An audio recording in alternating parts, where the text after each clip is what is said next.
एक बार की बात है, नारद मुनि कैलाश पर्वत पर आए। माँ पार्वती बैठी थी तो उन्होंने भोले शंकर के बारे में पूछा तो माँ पार्वती ने अनिच्छा जाहिर की कि मुझे नहीं पता भोले कहाँ हैं। तो उन्होंने पूछा, माँ आपको पता है कि वो शिव जी गले में मुंड माला डालते हो, मुंड किसके हैं? तो पार्वती ने कहा नहीं, तो मैंने कभी पूछा नहीं, स्वामी ने बताया।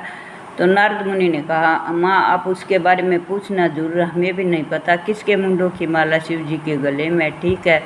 माँ पार्वती ने कहा, आज ही मैं शिव जी से पूछूंगी। जब शिव जी भ्रमण करके आए तो पार्वती ने पूछा, हे स्वामी, हे नारायण, बार बार स्तुति की। तो शिव जी ने पूछा, क्या बात है पार्वती, कोई बात है? तो पार्वती ने कहा, मैं आपसे पूछना चाहती हूँ कि आपके गलों में मुंडों की माला है, किसके मुंड है? तो शिव जी ने बताया, ये मुंड तो आपके ही हैं, आपके अब तक 52 जन्म हो चुके हैं, हर एक जन्म का एक एक मुंड मैंने अपने गले में डाल रखा है। माँ पार्वती ने कहा, आप अमर कैसे हैं, मैं बार बार मृत्यु को प्राप्त कैसे होती हूँ? तो शिव जी ने कहा, मुझे अमर कथा का ज्ञान है, इसलिए मैं अमर हूँ। माँ पार्वती ने कहा, हे स्वामी, वह अमर कथा मैं भी सुनना चाहती हूँ। शिव जी ने पहले तो मना किया, लेकिन उसकी जिद के आगे वो माँ जिद के आगे अड़ी रही, बोली मुझे भी सुनना है अमर कथा। तो भोले शंकर उसको अमर गुफा में ले गया। भोले शंकर ने अमर गुफा के बाहर खड़े होकर 3 बार ताली बजाई और सब जीव जंतु सब दूर चले गए। चारों तरफ अग्नि को प्रकट किया और बोले पार्वती अमर गुफा में बैठ गए। तो भोले शंकर ने कहा, पार्वती बैठो, अब मैं तुम्हें अमर कथा सुनाता हूँ, लेकिन आप उकारे बढ़ती रहना, मुझे पता चलता रहेगा आप कथा सुन रही हूँ, आपकी आँख भी नहीं नींद भी नहीं आएगी आपको। बोले ठीक है। भोले ने कथा शुरू की।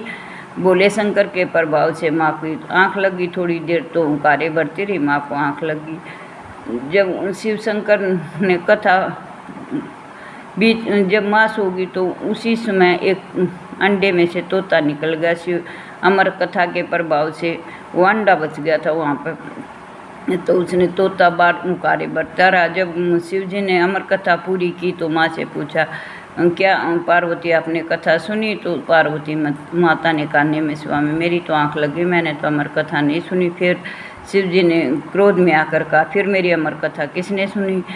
शिव जी के क्रोध को देखकर वो तोता उड़ गया और तीनों दिशाओं में शिव जी पीछे पीछे और तोता आगे आगे। व्यास मुनि की पत्नी जमाई ले रही थी, तोता उसके मुंह में घुस गया। तो शिव जी व्यास मुनि की कुटिया के बाहर बैठ गए। जब सुबह व्यास मुनि बाहर आए तो व्यास मुनि ने पूछा, भोले शंकर, आप सुबह सुबह कोई काम था तो मुझे बुला लेते। शिव जी ने कहा, मेरा तोता आपकी पत्नी के मुंह में चला गया है, तो शिव जी ने, मैं उसे मारना चाहता हूँ, उसने मेरी अमर कथा सुनी है। व्यास मुनि ने कहा, हे भोले, आप तो सचमुच ही बहुत भोले हैं, अगर आपने अमर कथा तोते को सुनाई है तो वह कैसे मर सकता है? अगर मर जाएगा तो आपकी अमर कथा झूठी हो जाएगी। तो शिव जी ये विचार करके वापस आ गया। 12 साल तक तोता माँ के पेट में रहा। उसने चारों वेद सब पुराण उसमें का ज्ञान हो गया। 12 साल के बाद माता को बहुत पीड़ा हुई तो शिव की आज्ञा से वो बाहर आया। उसका नाम शुक्राचार्य रखा। उसको अपने ज्ञान का इतना घमंड हो गया, वो पैदा होते अपने माता पिता को छोड़ के चला गया। उसका माता पिता बहुत दुखी है। उसे मनाने के लिए गई तो उन्होंने कहा, पहले मैं गुरु धारण करूँगा और फिर बाद में आऊँगा। तो ठीक है। तो उसने सब चारों दिशाओं में घूम के देखा, उन्हें कोई गुरु नहीं मिला। तब उसके पिता ने कहा, आप जनक को गुरु धारण करो। तो जनक के पास गया। जनक तो गृहस्थ थे, उसके वो शुक्राचार्य ब्रह्मचारी, तो उसके मन में घमंड हो गया, गृहस्थ क्या मेरा गुरु हो सकता है। तब उसने जनक ने गृहस्थ जीवन का आधार उसे समझा कि गृहस्थी सबसे बड़ा ब्रह्मचारी होता है। भगवान का नाम गृहस्थ जब लेता है तो उसे सबसे ज़्यादा वो करना पड़ता है परिश्रम, घर की भी चिंता और शिव नाम को भी जपना।